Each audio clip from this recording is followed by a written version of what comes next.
Everyone, how are you all. Welcome to Idea Infusion by Triumph Academy. आज हम आपका discuss करने वाले हैं कंपनी लॉज, जो आपका सब्जेक्ट है सेमेस्टर 2 का, उसका प्रीवियस ईयर क्वेश्चन पेपर हम करने वाले हैं आज की वीडियो के अंदर डिस्कस।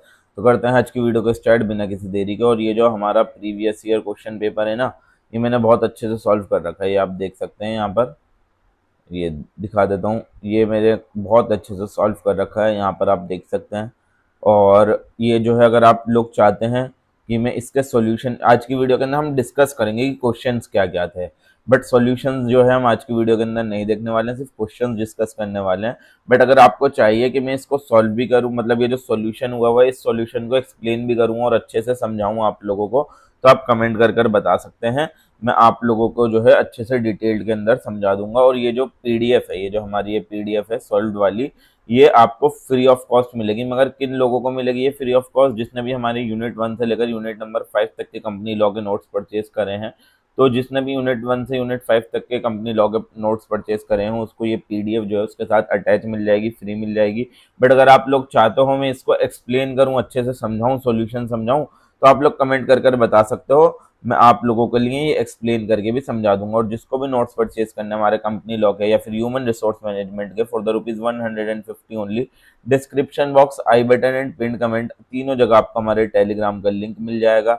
आप वहां जाकर नोट्स परचेज कर सकते हैं किसी भी सब्जेक्ट के। ठीक है, तो करते हैं आज की वीडियो को स्टार्ट बिना किसी देरी के। तो आज जाते हैं हम कंपनी लॉ की तरफ। ये जो लास्ट ईयर का क्वेश्चन पेपर है कंपनी लॉ का, बीकॉम का जो है ये क्वेश्चन पेपर है।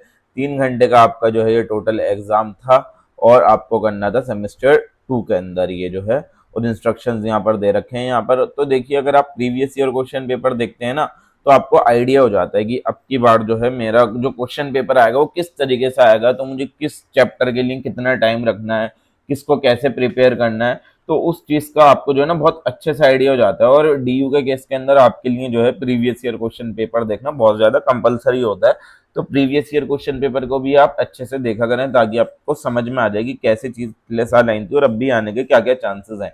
क्योंकि मोस्टली वो चीजें भी आ जाती हैं, कभी कभी रिपीटेड चीजें, रिपीटेड क्वेश्चंस भी एक आध आ जाता है। तो आपका ये प्रीवियस ईयर क्वेश्चन पेपर देखना जरूरी होता है। और 90 मार्क्स का जो है आपका एग्जाम था, इस साल भी 90 मार्क्स का आने वाला है। ये आपके इंस्ट्रक्शंस हैं, ये मैं पढ़कर नहीं सुना रहा, आप लोग पढ़ सकते हो। बेसिक्स इंस्ट्रक्शन होते हैं ये हर बार। तो सबसे पहले आपका जो क्वेश्चन आया था यूनिट नंबर 1 से, वो बोला था कि कंपनी जो है एक आर्टिफिशियल पर्सन होती है जो कि लॉ के द्वारा बनाई जाती है और इसकी परपेचुअल सक्सेशन होती है, यानी कि ये रेगुलरली चलती रहती है और इसकी एक कॉमन सील होती है। तो ये आपको जो है ये जो क्वेश्चन है इसको अच्छी, ये जो स्टेटमेंट है, इस स्टेटमेंट को बहुत अच्छे से एक्सप्लेन करना था। और इससे रिलेटेड आपको कौन कौन से केस लॉज पता है वो आपको जो है इससे रिलेटेड बताने थे। जैसे कि मैं आपको ऊपर दिखा देता हूँ, ये यहाँ पर मैंने बता रखा है कि कंपनी जो है लीगल एंटिटी होती है। अब मैंने सब चीजें बता दी यहाँ पर एक एक पॉइंटर के अंदर, कि कंपनी जो है एक आर्टिफिशियल पर्सन होती है, उसके पीछे की वजह क्या है। और इससे रिलेटेड केस लॉ भी लिख रखा है कि Solomon versus Solomon company limited का था। और ये क्रिएटेड बाय लॉ होती है, उससे रिलेटेड चीजें लिख रखी हैं मैंने। परपेचुअल सक्सेशन होती है, उससे चीजें रिलेटेड लिख रखी हैं। और इससे रिलेटेड केस लॉ भी लिख रखा है। कॉमन सील होती है, कॉमन सील क्या होती है, तो वो सारी चीजें जो है मैंने यहाँ पर लिख रखी हैं इस पीडीएफ के अंदर। जिसको चाहिए नोट्स परचेज कर साथ में ले सकते हैं। और अगर वीडियो चाहिए तो मैंने बोल दिया आपसे कि अगर वीडियो चाहिए तो वीडियो भी बता दो, वीडियो भी बना दूंगा। दूसरा क्वेश्चन आपसे पूछा गया था कि प्रोड्यूसर कंपनी क्या होती है और ऑब्जेक्टिव्स क्या होते हैं प्रोड्यूसर कंपनी बनाने के पीछे, कि प्रोड्यूसर कंपनी बनाई क्यों जाती है। ठीक है, तो ये दूसरा क्वेश्चन था जो आपको 6 मार्क्स के अंदर अटेम्प्ट करना था। तीसरा क्वेश्चन ये आया था कि पब्लिक कंपनी क्या होती है, पब्लिक कंपनी के बारे में बताएं और प्रोविजंस कौन कौन से दे रखे हैं आपके यहाँ, अगर कि आपको अपनी पब्लिक कंपनी को प्राइवेट कंपनी में बदलना है। ठीक है, पब्लिक से आपको लिमिटेड से प्राइवेट लिमिटेड में अगर आपको कन्वर्ट करना है, तो कौन कौन से प्रोविजंस हैं जो आपके नेसेसरी हैं। तो आप ये 3 क्वेश्चन कर सकते थे, 6 मार्क्स का, एक 18 मार्क्स के।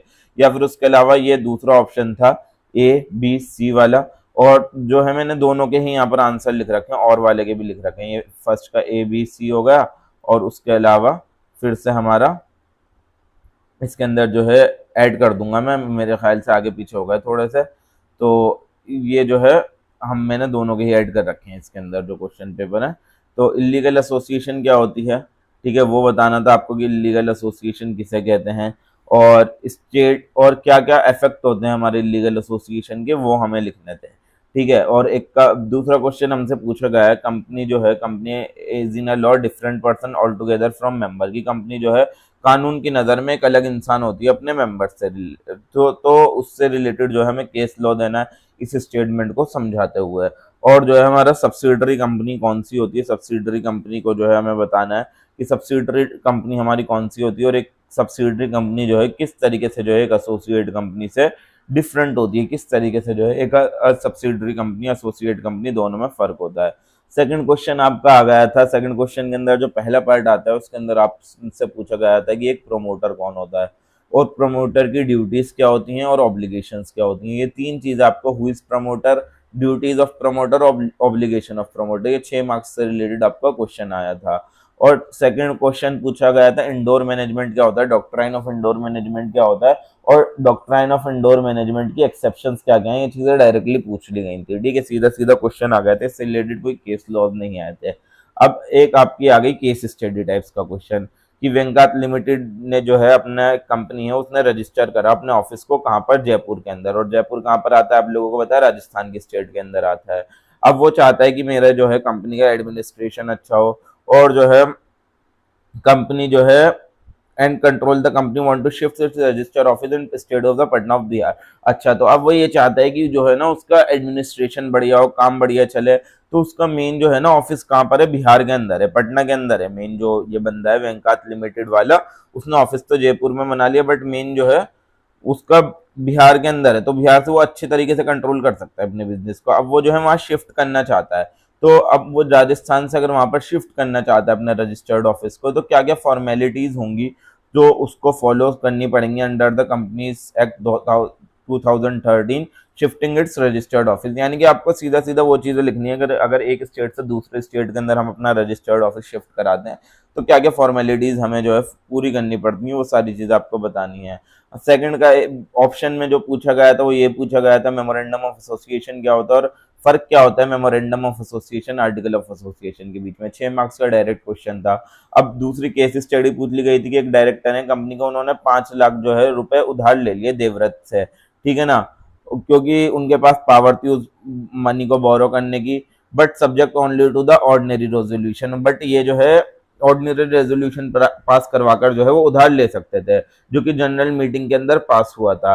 तो अब अगर मिस्टर ये हैं, अगर ये जो कंपनी के डायरेक्टर हैं, कंपनी के डायरेक्टर ने वो पैसे नहीं चुका पाए 5 लाख रुपए, तो क्या जो कंपनी है वो मिस्टर देवव्रत को वो पैसे पे करेगी या नहीं पे करेगी, ये बताना, और इसके पीछे रीजन देने की पे करेगी तो क्यों करेगी, नहीं करेगी तो क्यों नहीं करेगी, और उससे रिलेटेड केस लॉ भी आपको बताने हैं। और सी क्वेश्चन के अंदर पूछा गया था डॉक्ट्राइन ऑफ अल्ट्रा वायर्स क्या होता है और अल्ट्रा वायर्स ट्रांजेक्शन के इफेक्ट्स क्या क्या होते हैं वो आपको बताने थे।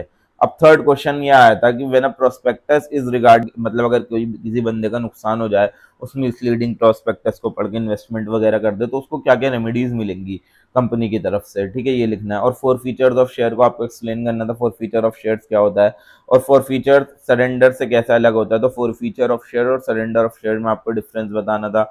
बोनस इशू क्या होता है, कंडीशंस बतानी थी, बोनस इशू करने से पहले क्या क्या कंडीशन हमें फुलफिल करनी पड़ती हैं। और में जो ऑप्शन दे रखा था वो बायबैक ऑफ शेयर से रिलेटेड दे रखा था कि बायबैक ऑफ शेयर एक ऐसा इंस्ट्रूमेंट है जो हमारे शेयर होल्डर की नेटवर्थ बढ़ा देता है। तो क्या ये बात सही है, इस स्टेटमेंट को हमें एक्सप्लेन करना है और जो है हमें बायबैक ऑफ शेयर्स के बारे में लिखना है। बी के अंदर जो है आपका क्वेश्चन केस स्टडी आ गई थी कि मोहिनी लिमिटेड ने एक प्रोस्पेक्टस इशू करा जिसके अंदर कुछ झूठी स्टेटमेंट लिख दी, कुछ मिसलीडिंग स्टेटमेंट लिख दी।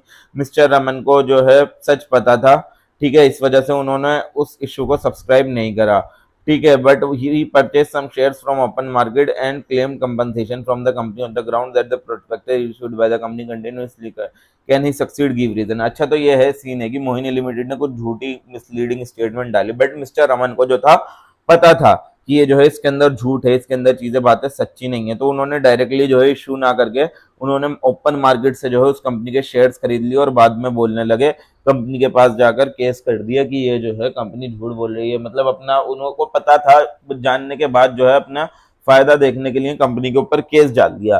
तो क्या वो सक्सेसफुल हो जाएंगे या नहीं हो पाएंगे, उसके पीछे के रीजन आपको लिखना है। अब सी क्वेश्चन इसके अंदर पूछा गया था मेंबर ऑफ अ कंपनी कौन होते हैं और क्या क्या मोड्स होते हैं कि अगर आपको किसी कंपनी के अंदर मेंबरशिप चाहिए तो आप कैसे वो जो मेंबरशिप है वो अक्वायर कर सकते हैं। चौथा पूछा गया था इंडिपेंडेंट डायरेक्टर कौन होते हैं, ठीक है, प्रोविजंस क्या क्या होते हैं हमारे अगर आपको एक इंडिपेंडेंट डायरेक्टर को अपॉइंट करना है उससे रिलेटेड। और बी के अंदर ये पूछा गया था कि जो डायरेक्टर्स होते हैं वो कभी कभी एजेंट कहलाए जाते हैं, कभी कभी ट्रस्टी कहलाए जाते हैं, कभी कभी पार्टनर्स कहलाए जाते हैं।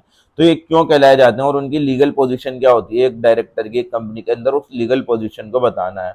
और सी के अंदर है discuss citing the appropriate example the kind of resolution that can be passed at the general meeting of share holder, यानी कि जो जनरल मीटिंग होती है एजीएम जो होती है शेयर होल्डर्स की, उसके अंदर कौन कौन से रेजोल्यूशन पास करे जा सकते हैं, उन सारे रेजोल्यूशन के बारे में लिखना है और अप्रोप्रिएट एग्जांपल्स के साथ आपको वो समझाना था। और ए के अंदर यहाँ पर पूछा है कि आपको प्रोविजंस बताने कंपनीज एक्ट 2013 के कि एक डायरेक्टर की क्वालिफिकेशन से रिलेटेड और डिस्क्वालिफिकेशन से रिलेटेड आपको प्रोविजन लिखना है कि कौन कौन सा डायरेक्टर हैं जो क्वालिफाइड, कौन बंदे ऐसे हैं जो क्वालिफाइड हो जाते हैं डायरेक्टर बनने के लिए, कौन ऐसे हैं जो डिस्क्वालिफाइड हो जाते हैं। बी के अंदर पूछा है डिफरेंस बताओ ऑर्डिनरी रेजोल्यूशन और स्पेशल रेजोल्यूशन के बीच में एग्जाम्पल के साथ।